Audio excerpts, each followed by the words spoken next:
Okay,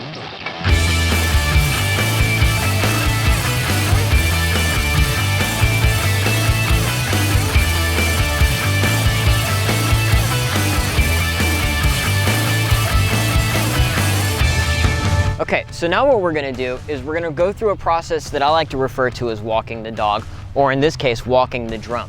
What Sean's gonna do is Sean's gonna raise the quadcopter up about 5 to 6 feet up in the air. Then he's gonna walk behind it and have the quadcopter move forward, move backwards, move left, move right, yaw to the left, yaw to the right. Now, since Sean is a first-time pilot and a new beginner, I'm telling him to do this so this way it does a couple of things for him. One is it teaches him how to control his drone, and two, it teaches him how to operate his remote without overextending his operation. What I mean by that is pushing too hard to the left, pushing too hard to the right, giving too much throttle, or giving not enough throttle. These things are very important when flying a quadcopter. You have to remain in control of these devices at all times. Remember, yes, they are a toy, but they're also spinning 4 blades at anywhere between 1,000 kilometers or kV a second to, gosh, anybody knows.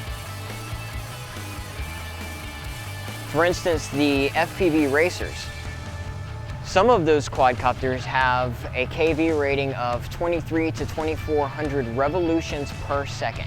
That is essentially what the kV rating is. So if you have a kV rating of 850 kV, what that means is that one blade is making a revolution of 800 turns per second. So Sean, you need to remember to keep it away from you.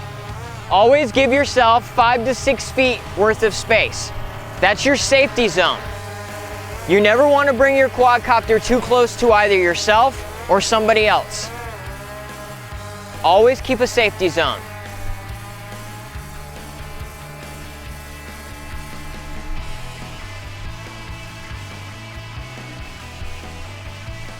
So what Sean's doing right now is essentially just getting used to the control movements. As with everything, a quadcopter has a huge learning curve.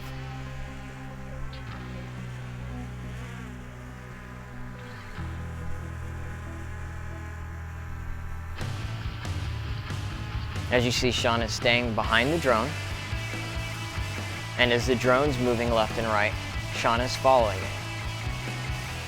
And that's why we refer to this as walking the dog. As your dog tries to run away, or your dog tries to pee on things or do things that it's not supposed to do, we want to keep control of that dog just like we do our drone. We never want to let our dog get away from us at any time. Our dog is dangerous just like our drone is dangerous.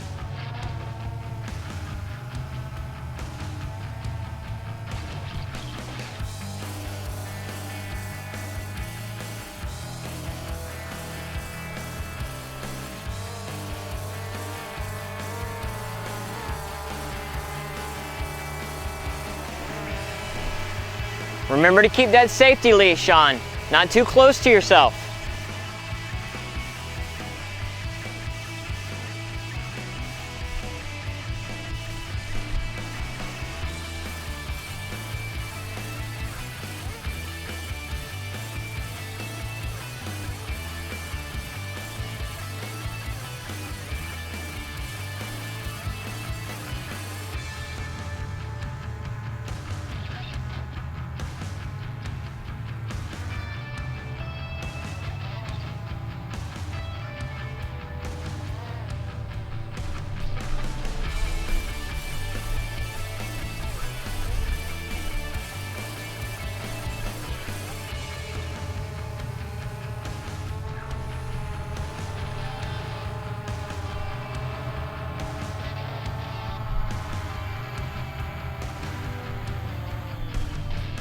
Sean's dog's ready to come inside.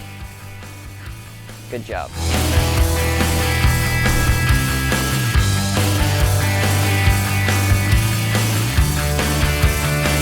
So now that we've gone through all of the basic steps and we're ready to start flying, let's do our pre-flight checklist.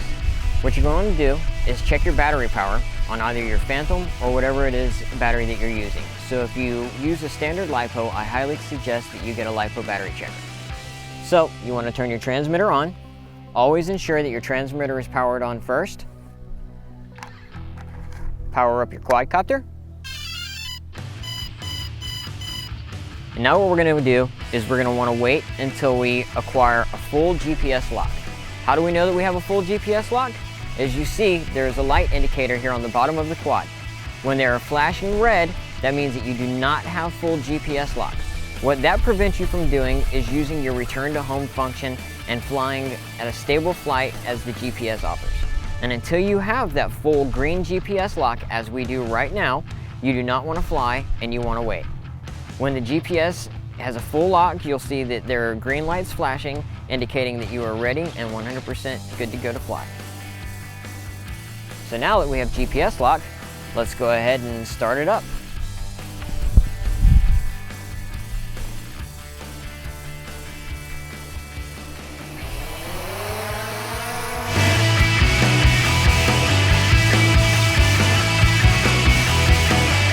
So now that we've gone from the DJI Phantom, let's take a look at a more advanced quadcopter, the Mini Racers, in which I was telling you about earlier. The Mini Racers is a completely different style of quadcopter versus the DJI Phantom. DJI Phantom is more of a beginner or aerial photography type quadcopter, as to where the Mini Racer is more of a hobbyist or speed demons type of quadcopter.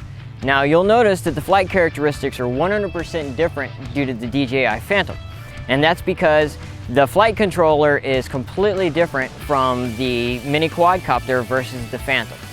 The Phantom is built specifically for flight stability, as to where the Mini Racer is built specifically for speed and agility. So let's take a look and see how they fly a little bit differently.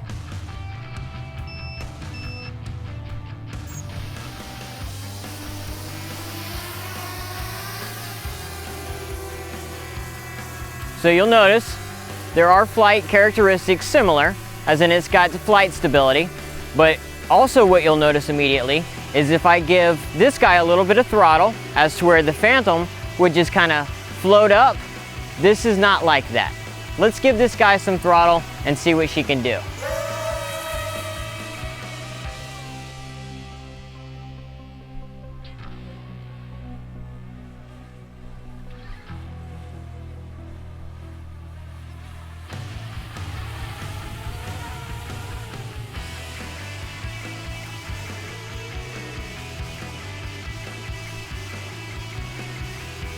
So as you see, it's got just a little bit more power than a Phantom, no pun intended.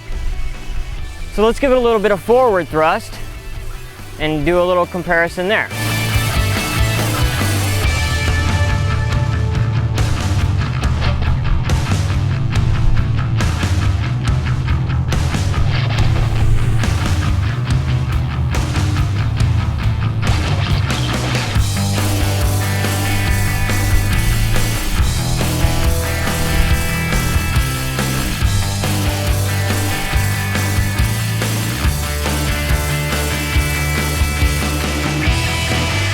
So we've demonstrated the DJI Phantom. You've seen the Mini 250 Minion. Now what we're going to do is we're going to fly an F450 alien-bodied quadcopter. This copter is used for both sport and aerial photography. Underneath the bottom of this quadcopter, we've got a gimbal mounted. This gimbal will provide us with a perfectly still and clear image while we fly. Let's take a look and see what she does.